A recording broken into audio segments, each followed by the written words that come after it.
We are here on the purple carpet with Jack Whitehall. Welcome back to Wimbledon. It's not your first time here. How is it to be back? Yeah, I love Wimbledon. This is one of my highlights of the sporting calendar, and I've always had such a great time coming and watching the tennis here on centre court. So yeah, very excited for today.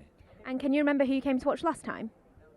Last time I saw Andy Murray win one of the early rounds, and yeah, over the years I've seen some kind of great games here and watched Federer on centre court, which was a particular highlight, and Nadal, and yeah, I've got great memories of coming to Wimbledon.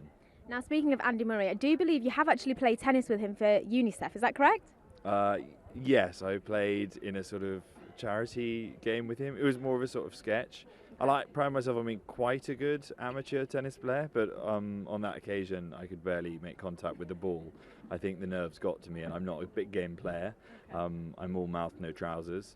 So when it actually came to it, I didn't give a particularly good account of myself. So I don't think he'll be ringing me up and asking if I could be his doubles partner for the week. Well, that brings me on to my next question, because I was going to ask, are you much of a tennis player yourself? Because I have been seeing you getting into paddle. I play paddle. I play tennis a lot though as well. Okay. I actually played this morning against amazing. my little brother, and he wiped the floor with me. So that's why I'm not in a particularly good mood right now, and I'm hoping that my spirits will be lifted by going and watching all of the tennis here. But he bagelled me as well in one of the sets, so I didn't even get a game off him, which is just so emasculating and humiliating. My child brother, he's not a child, he's a grown-up now, but he still feels like my little baby brother, and he beat me. It's fine, obviously it happened a couple of hours ago, and I will let it go eventually, but right now the wounds are quite raw. I mean, it's nothing that strawberries and cream can't sort out for you, but let's move on to your outfit, because, I'm loving the fit today. Where's the inspiration come from? Do you know what? I just threw it together myself, and then it's only when I arrived here today that I realised everything is quite green, and it looks a little keen now that I've sort of gone with the Wimbledon green. It's maybe a little bit try hard. No, I think you're very on brand. I really like it. No, too on brand. Very much too on brand. I think people are going to think that I'm actually working here at the championships today, asking me where their seats are and where I can find the bar. So yeah, I didn't think that through.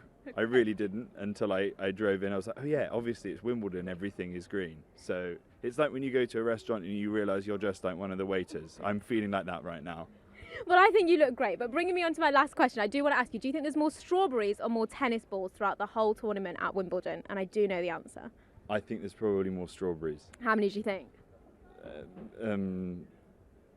20,000 strawberries. Is that your final answer? Yeah, that's my final answer. There's nearly 2 million strawberries and 54,000 tennis balls. I really underpicked You learn something new every day. It's good that I don't have those facts. Okay. If I had those facts and I suddenly knew how many strawberries there were, it would only reinforce this whole thing that I possibly work for the championship. Yeah. Okay. So it's good that I don't know that. We can go and enjoy some strawberries and cream, but thank you so much for your time, and we hope you have a lovely day. I'm going to go tell some people where the toilets are.